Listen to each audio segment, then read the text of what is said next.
memetik tomat, memetiknya di kebun paman. Kuucapkan salam hormat kepada hadirin sekalian.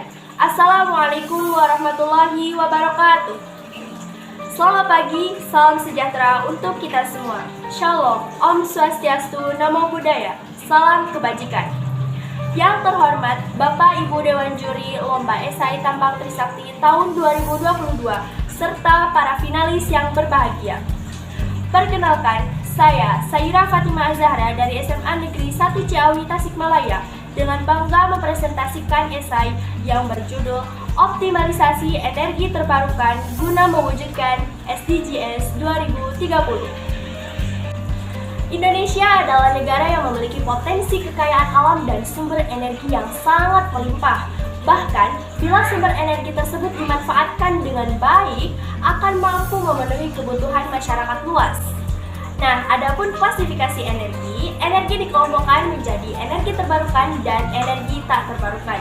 Berdasarkan Undang-Undang Nomor 30 Tahun 2007 Pasal 1, energi tak terbarukan merupakan energi yang berasal dari sumber daya alam yang akan habis bila dieksploitasi secara terus-menerus. Contohnya batu bara. Dan apabila kita analisa data dari Kementerian Energi dan Sumber Daya Mineral yang menyatakan bahwa setiap tahunnya penggunaan energi tak terbarukan selalu mengalami peningkatan. Dan hal tersebut mengakibatkan cadangan sumber energi tak terbarukan semakin menipis. Atas dasar tersebut, pemerintah Indonesia langsung meninjau ulang kebijakan energinya. Pemerintah pun mengeluarkan Peraturan Pemerintah Nomor 79 Tahun 2014 Pasal 11 Ayat 2 tentang Kebijakan Energi Nasional.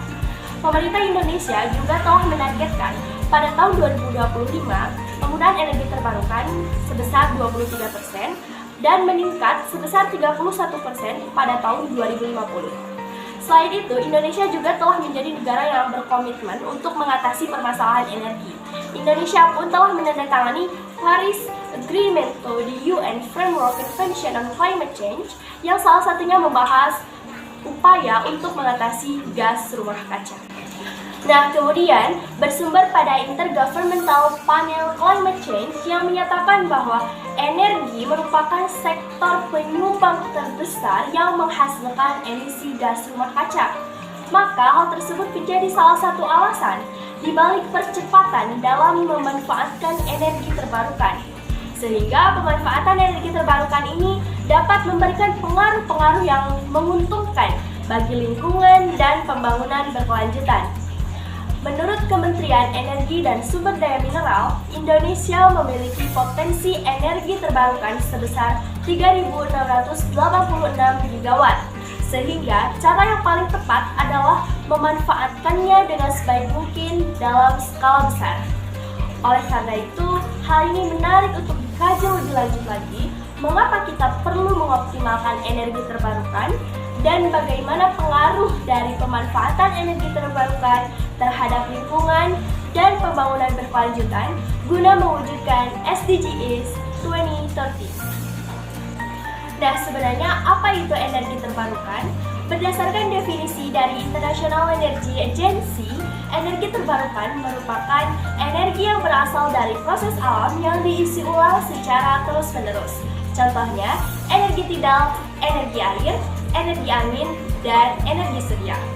Energi terbarukan menjadi komponen penting dari strategi setiap negara, sebab energi tersebut memiliki tanggung jawab terhadap lingkungan dan pembangunan berkelanjutan.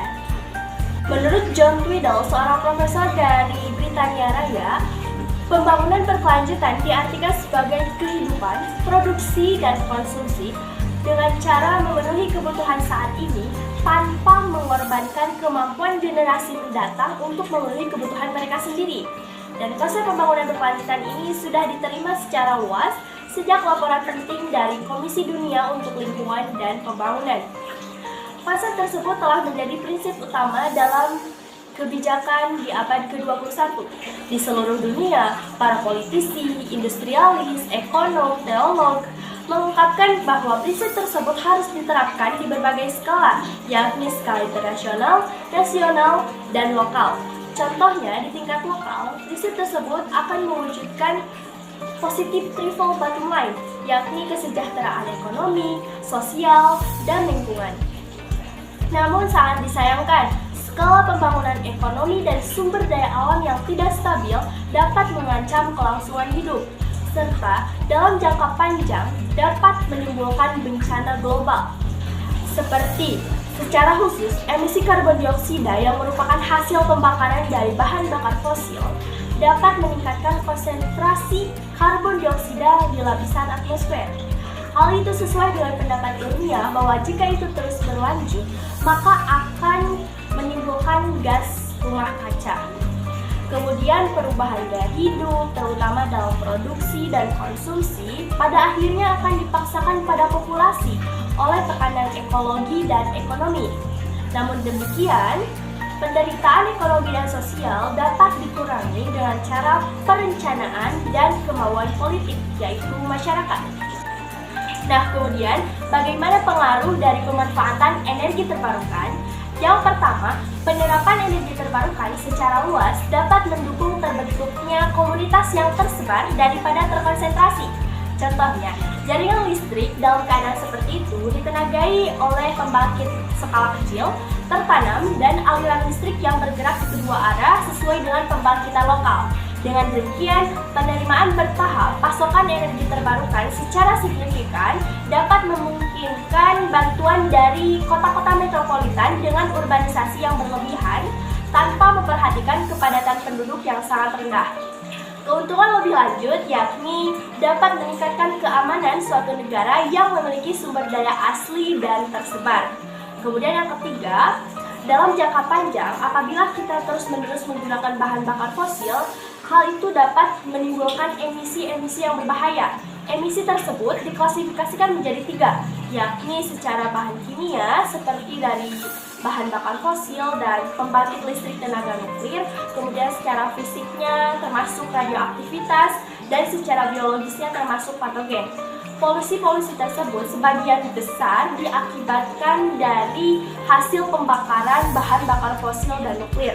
Sebaliknya, energi terbarukan selalu diekstraksi dari aliran energi yang sudah kompatibel dengan lingkungan, sehingga hal tersebut tidak akan menimbulkan polusi termal terhadap apapun, kecuali dalam skala kecil.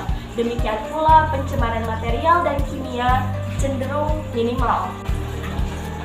Selanjutnya, kesimpulan dari pembahasan yang telah disampaikan yakni dengan usaha yang serius dan sistematis dalam mengoptimalkan penggunaan energi terbarukan dapat mengurangi ketergantungan terhadap bahan bakar fosil. Selain itu, penggunaan energi terbarukan yang ramah lingkungan berarti telah menyelamatkan lingkungan dari berbagai dampak buruk. Dan penggunaan energi terbarukan ini dapat mendorong perubahan sosial menuju arah yang lebih baik lagi. Adapun saran yang dapat disampaikan yakni pemerintah harus memperbanyak pasokan sumber daya terbarukan secara maksimal dan memperbanyak pembangunan seperti pembangunan pembangkit listrik tenaga surya untuk memenuhi kebutuhan energi listrik nasional. Selain itu, koordinasi dan kerjasama antar departemen teknis serta dukungan dari industri dan masyarakat sangat penting untuk mewujudkan implementasi sumber energi terbarukan. Akhir kata, saya tutup dengan kutipan, "The nation that leads in renewable energy will be the nation that leads the world."